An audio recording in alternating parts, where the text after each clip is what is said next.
Welcome to Transcendent. I'm Joe and I'm the dad. And I'm Raya and I'm the daughter. So there were these two sheep in the back of the herd. Yeah. One looks over at the second one and says, and the second one said, moo. That's not what sheep say. And that's exactly what the first sheep said. Looked at it, said, what is this moo stuff? You're supposed to be saying, the second sheep says, I'm learning a foreign language.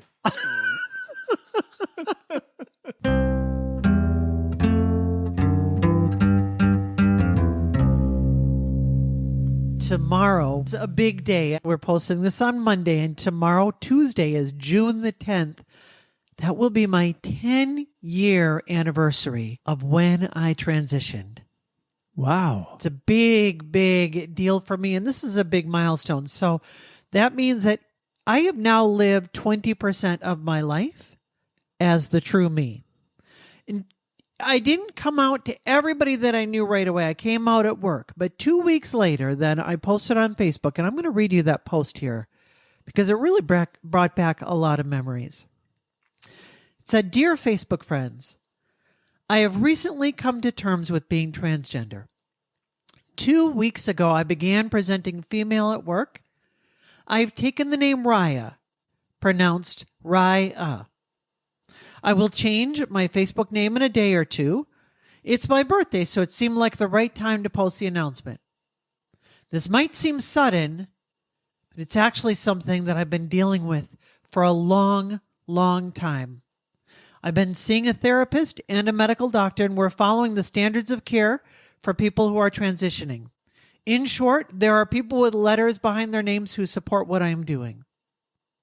My wife has been supportive, but this isn't what she originally agreed to when we got married. She and I have agreed that it would be best for me not to live at home anymore, so I moved to a neighboring community. Please understand that I fought this for a long time. I believe it is the only viable alternative that keeps me alive.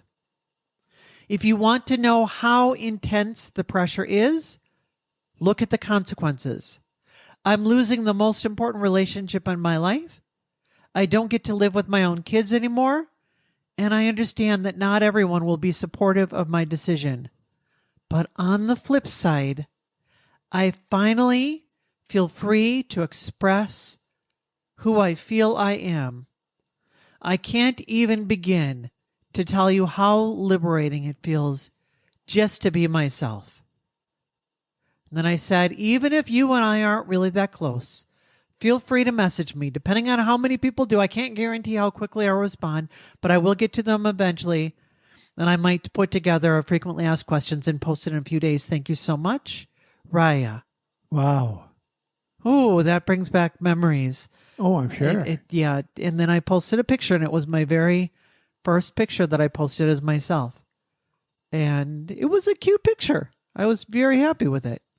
It was a cute top that I got at Kohl's, and actually I was wearing the very same shoes there that I'm wearing today, some Converse shoes. Yeah, so that was really good. I had a lot of comments, 85 comments on that. It was a big deal. If it makes you feel any better, I'm wearing 10-year-old shoes too. So this is a really big moment for me. I thought, what can we do to talk about this? It would be perfect time for me to share 10 things I've learned since then. Now, these are going to be points that could apply to a lot of different people. And wherever you are, you may find things that resonate with you, and there'll be some things that are more for me. But I figured these are all things that I have learned since I made this post, and probably even after the first year. Dad, you and I have talked a lot about some of those things I learned immediately in that first year. Yes, of course. But I really thought through, what are some things that I've learned in these past 10 years? If I could go back and tell myself when I posted this, what would things be like? What are 10 things I might share? Now, I don't want to steal your thunder. However, I did want to say, I'm sure I could generate a list of 10 things as well, because I went through a lot. But this is your show. This is your time. That might be another topic for another week. I like that. That's a Yes. good idea. So I'll start right in here with number 1. Always get prior authorization documentation in writing. This one is talking about gender-related surgeries. When you go for a surgery, make sure that your doctor submits the paperwork and that you have it in your hands. Because I got a $10,000 surprise bill. And I said, wait a minute here. This is not at all what we talked about. This was supposed to be covered. Yes, I had a deductible, but once that deductible was met, that was supposed to be covered. And they came back and I went back and forth with them. And I had to be transferred over to about 8 different departments. And I thought, what am I going to do? I cannot pay a $100,000 bill. And what ended up happening is that they originally scheduled the surgery for a particular day. And then for whatever reason, we could not do that day. So we had to reschedule it for a month later. And when they rescheduled it, it got somehow disconnected from that prior authorization. And when they ran it through after the fact, the insurance company said, well, hey, wait a minute here. We didn't agree to pay for that. You can't just go have any surgery done. And when I said, wait a minute, we got this prior authorization, they realized that it was a change in the mix-up of dates, and thankfully it got taken care of right away. Altogether, it was probably about an hour or 2 on the phone, but because I had that paperwork, it protected me. That was smart. And I've learned a lot, too, as I'm helping people. For myself as a salesperson, I always say, if you ever have an issue or problem, you call me and I will go to bat for you. Which I had been doing right along, and I'm glad that I was because I knew what to do. I knew what to tell them. And I now know to tell everybody else, before you have that work done, maybe it's not even transgender related, make sure you have that prior authorization. Get it in writing. Get it in writing. Number 2, I was very surprised by this one. But I found that there is more discontinuity with my former self than I anticipated. And that's not necessarily bad, but I really felt like I kept my name as close to my old name as I could, and I figured not that much is changing. It's just how I am presenting myself. And in fact, I remember when we first told the kids, Grandma actually told them, now, your dad is not becoming a different person. She's just changing her appearance and her name and the pronouns that we use for her. But I discovered there's a lot more than that. Of course there is. I didn't anticipate, and you and I have talked about this a lot, but I didn't anticipate how much pain hearing my old name would cause me. Yes, that surprises me too. We have had guests on here who said it doesn't bother them at all. On the other hand, we've had guests on here that just can't tolerate it. Yeah. And what I discovered is that it reminds me of all of the pieces that I now feel were keeping me down. That the true me was Raya all along. So when I hear my old name, I only hear the parts that are no longer Raya. And that's why it's so hard. I only hear the pieces that I gave up because I couldn't keep living that. So that's what makes that hard. And this is 10 years later, and you still feel the same way when you hear the old name. I do. And I've discovered that it's actually really strange. The name itself doesn't bother me. It's only the name as applied to me. So I have no problem with somebody knowing what my old name was, and I have no problem saying that I used to share a name with Ryan Seacrest. Or, I can talk about that name, but the moment I say my name used to be, it feels like I don't really want to say that. Can I just skip it? I don't remember ever calling you Seacrest. No. But there were a lot more things too. I think it was a lot harder to anticipate that because it's like right now as we're in the summer that they're saying that the air is about to get really bad again, that we're about to get a lot of air Canadian, pollution and from the Canadian fires. yes. When you live in an area where the air is always polluted, you don't even realize it. But when you finally come out and you feel what it's like to breathe fresh air, and then you have to go back in and breathe that old, gross,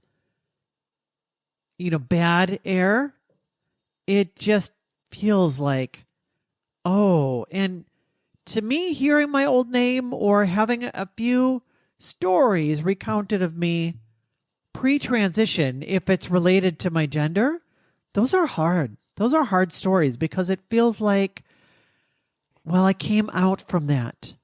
That's not who I wanted to be. And I was surprised that it hurts more. Number 3. What used to be gender liabilities became assets and vice versa. And I kind of expected that life would be pretty similar.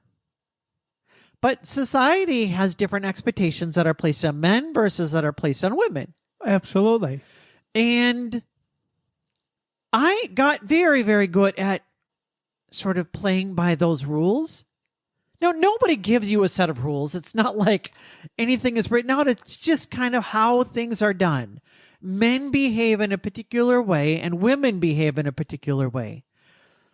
And I had never learned how women behave, so I had to learn all of these things.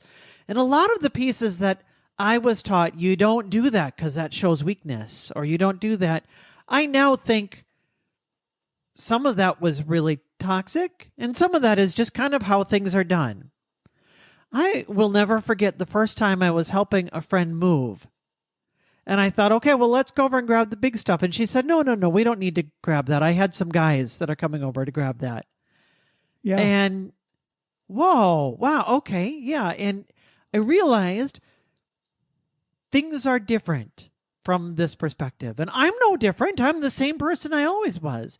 I mean, I can go, I feel like, don't tell me I can't move that table, because I spent 40 years being like, I'll prove to you that I can move that table. And then all of a sudden, now not only is it not expected that I show off and show that I can move that table, but it's actually almost a little bit odd. Are you still learning things? Or are you pretty much totally shifted? I would say right now I'm pretty much totally shifted. Uh-huh. There's a lot of little nuances of things, of how things are done. And that's all what it is. It's just how things are done. Yeah. But what I would say that I have had to watch out for is not just trading one set of gender rules for another set of rules.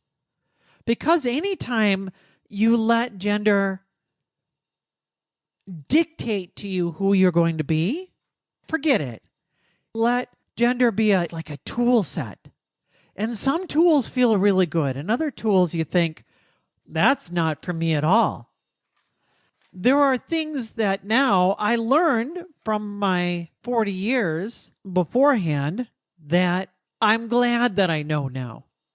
For instance, I feel like when I speak in a meeting, I assume that I am going to be listened to, and I speak with some authority.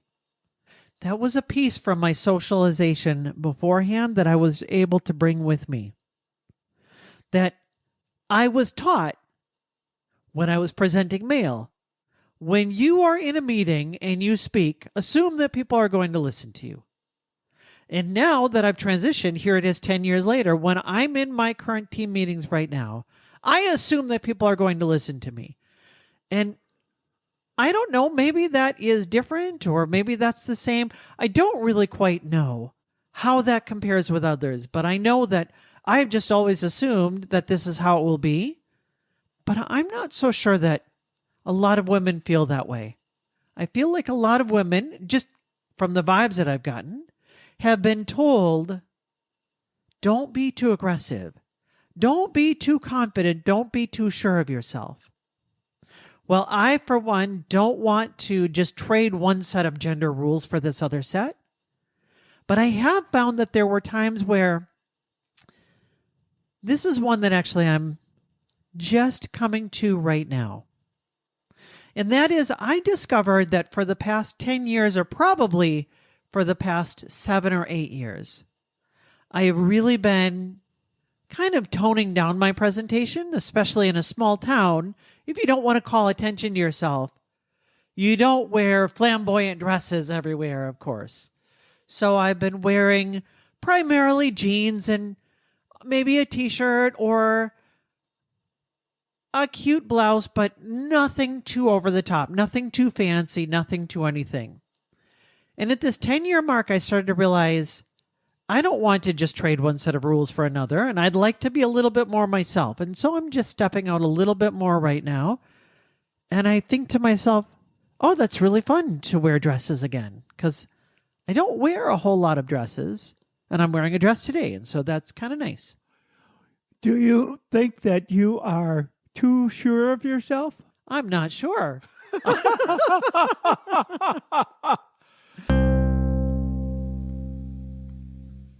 I'm Chuck Reynolds, and I started listening to Transcendent because Joe is my friend. I keep listening because I have friends, colleagues, and family members who are part of the LGBTQ community, and I want to better understand their struggles and perspectives. I have become a supporter because I believe Joe and Raya are truly helping to preserve relationships and save lives. Join me in supporting Transcendent. Just go to transcendent.com, click on support, and select the amount you'd like to give each month. It can be as little as $3, and you can cancel at any time. Number 4 really surprised me. Affirming surgeries matter a lot more than you think they will. I told myself, I don't need all that stuff. I just want to be myself. But what I discovered, kind of back to my very first point, when I actually scheduled those surgeries, make sure you get that prior authorization. But I discovered I was really glad that I had those surgeries. And I discovered it because a friend of mine went and had top surgery. She's just a cisgender woman. We would sometimes call that a boob job. Can I say that on this podcast? I think you can. Okay. I thought that meant you were electing a politician. Sometimes I think it is. That is a boob job, all right. She was so happy with the work that she had done. And I said, if that did that much for you, I'm sure that would make me feel a lot better. We like to think we don't need that in order to be who we are, and we don't need it. But if there's something that's going to make you happier and you have the chance to do it, there's nothing that should keep you from doing it. And I had no idea how much it would matter. And I feel a lot more at home in my body now that I've had those surgeries. Mm-hmm. Number 5, connecting with my sons requires different skills than I expected. This is kind of another part about, I figured that I would have more continuity with my old life, but I discovered that, well, yes, I'm still the same person. And yes, I can still teach my son to shave. But there are times where they look to me and they say, well, you're not quite the same as me, in the way that they do when they look to their dad. Now, we still have the same relationship. I still love them like I ever did, and they all know that. And they still love me, and we still have a good relationship. But I didn't know that I would have to learn some new skills to try to connect with them. I also then discovered that I had more points of connection with my daughters in ways that I did not expect.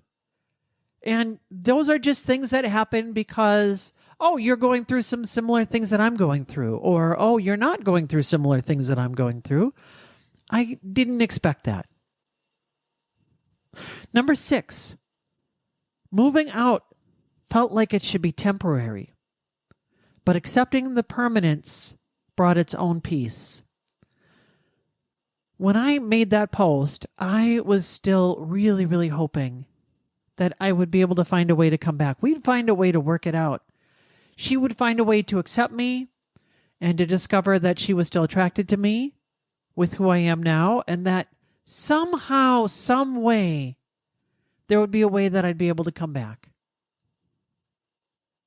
But as time went on, she kept telling me right from the beginning, that's not going to be the case. And I don't remember when it was that I finally accepted that, but it took me probably years, probably 5 years, I bet, before I said, okay, I really believe you. Because it was a sense of letting go and realizing there's no way that I can go back. Some people have that same reaction with a parent, where the parent would encourage you or maybe force you to leave, to get out. And can you ever rebuild that relationship? I don't think you ever stop trying in that particular case. Or if you do stop trying, I'm going to suggest that you continue to pursue it. Because I can tell you, after you transitioned, yes, it was hard for me, but I can tell you, our relationship is absolutely stronger now than it ever was. And it was wonderful previously. Mm-hmm. It does change in some ways, and it stays the same in some ways. Yes. Absolutely. Which really brings me right to my point number 7. Change is neither as catastrophic as you fear, nor as perfect as you hope. Really, change just makes things different. And different can be enough. I, on the one hand, thought, well, even in this post, I'm giving up the most important relationship in my life. I don't get to live with my kids anymore, and a lot of people are not going to support me in this. I think that's true of change in any form. Changing jobs. You go to one job, from one job to the next, it might be better. It might turn out not to be better. Yeah. It's just going to be different. Right. It's not going to be the same. And somebody says, I'm going to change to this job because I'll be happier. Not necessarily. Right. It doesn't always work out the way you think it will. Right. I've seen my friends that I used to work with that have said, I got this other opportunity. It's going to be great. And I said, I'm not so sure it's going to be as great as you think. And sure enough, 3 months later, oh, this is really a drag. Well, I could have told you that. When I first got out of the military, I was 21 years old, and I got a job working for a daily newspaper. I loved that job. And the only reason I left it was that they raised the GI Bill and I was able to go to college under the GI Bill. I was playing in a rock band. It actually cost me money to graduate. But the point is, that was probably the best job I ever had. By far, not nearly enough money. Sure. But I loved that job. And I didn't realize, once I left that, I would never, ever in my life have a job that I loved as much as that one. I could see that. Yeah, I could see that. Interesting, huh? As somebody that has led worship for years, it's a little different, but that is very fun. And that has also not been a thing that I have been able to find my place in since then. So I understand that as well. Of course. A lot of things that I had as pie in the sky never materialized, and a lot of the catastrophic things that I thought were going to happen never materialized. Mm-hmm. And I moved from one thing to a different thing. And that brings me to number 8. You can have genuine love and still not have a perfect life. It was really, really hard when I realized I'm really not going to be living with my kids again. And I've got to find a way to keep those connections. And so I got, at that time, an apartment that was close by, within a few blocks away. And we arranged some times where we could get together. And we figured out other ways around it. We did meals together. And we did a variety of other things. And that became our new normal. And I now still have that relationship with them. And that relationship is still built in love. And in fact, I have a very good relationship with my ex-wife. Yes. We intentionally decided to do that. We said, we are not going to badmouth one another. We're going to speak only positively about one another to the kids. And we don't have the same relationship that we had before, but we still have the sense that we're family. And when you have that, that's what really matters. Number 9, gender expression, when it feels right, becomes one of life's greatest sources of joy.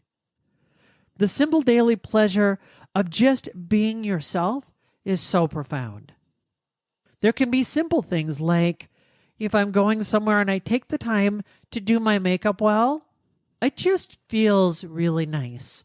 Or if I pick out and style an outfit and I put together this scarf with this top and this bottom and these boots or these shoes or these sandals, that just feels fun. In ways that I have seen transgender men say that doing traditionally masculine things seems really fun. When you do something that affirms your gender, I actually don't think that this is unique to being transgender. I imagine you have some things that make you feel like a man, and then you think, that's right, I did that. Yes, that's true. I feel like before I transitioned, I learned to copy that. That's right, I did that. But I never felt the sense of satisfaction of, and that makes me more who I truly am. What it felt like to me is more, and that means I'm winning the game. Oh, interesting. Because that's all that it was, because I would never choose to be masculine on my own. Why would anybody want that, is what I felt like. But now, when I do the things that bring me joy, when I'm just able to be myself, I just absolutely love it. And that brings me to number 10. Living authentically for yourself actually makes you better at loving others. You can't truly love from a place of hiding who you are. Even when I first transitioned, didn't know how true that was. And it's easy to hold ourselves back and think that that's love. Well, I don't want to be my true self because I know that's going to hurt my mom or hurt my dad or hurt my children or hurt my brother or sister or whoever is around me, or that's going to hurt my loved ones. Well, the more that you hide who you are, you're not doing them any favors. What you're really doing is you're putting on a mask and you're not letting them see the real you. The more that you can find the safety to come out and be who you are, the more you discover you find a freedom to really love them, because there's no longer that sense of having to mask and having to be something that you're not. And then when you find that you have that true relationship, the true sense that you're not having to hide from them, then you can give to them in a way that you just really can't beforehand. I think that's not only true of somebody who is transgender, but anyone at all that is in any situation in the LGBTQ plus community or some other area that makes them have to hide their true self. A close friend was telling me recently that he is really disappointed that he didn't come out to one of his parents before they died. Oh, yes. He was worried about how they would feel. And in hindsight, he realized they would have completely accepted him. It's so easy for us to be so worried about what's going to be happening. I think of it like one of those old-time Gothic doors that have the gargoyles on them and they're big and they're scary. You're in a dark room and you think, oh, I don't want to go through that door. I'm so scared to go through that door. And you finally work up the courage to get up to that door and you put your hand on the handle and you open it up. And you discover on the other side of the door that it's summer and it's bright and it's sunny. There was nothing to be afraid of. The door may have looked scary, but what was on the other side of the door was freedom and life. There is nothing that compares to that. You say the door seemed scary, but on the other side, it was adorable. And with that, I think it's time that we call it here. We're grateful to have you coming back here week after week.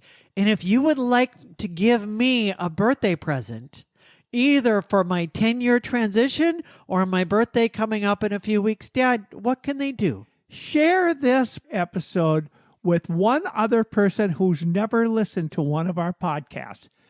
Better yet, find 2 people. The more people that reach us, the more likely it is for other people to find us. We just want to get the word out, and we're relying on you to help us with that. And when you share that with somebody, shoot me an email and just let me know. I shared this podcast with a friend. You can write to me at tranddescendant@gmail.com. Either one of us. We read every one of those. And with that, we'll see you Monday.